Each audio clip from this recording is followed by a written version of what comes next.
Tidak, saya hilaf. Hilang. Ya, kamu merasa menyesal? George Sugama, anak bos toko roti, disebut keterbelakangan IQ, pernah banting ibu hingga patah tulang.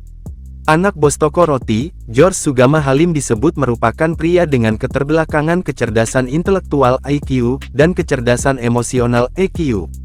Hal itu tertulis dalam pernyataan toko roti Lindayes Patisserie and Coffee. Diketahui George Sugama Halim merupakan anak dari pemilik toko tersebut, sekaligus yang diduga menjadi tempat kejadian perkara TKP penganiayaan.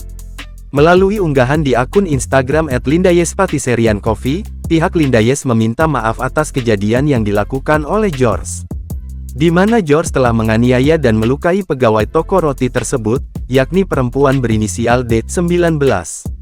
Lindayes juga menyampaikan bahwa penganiayaan juga terjadi pada ibu korban dan adiknya.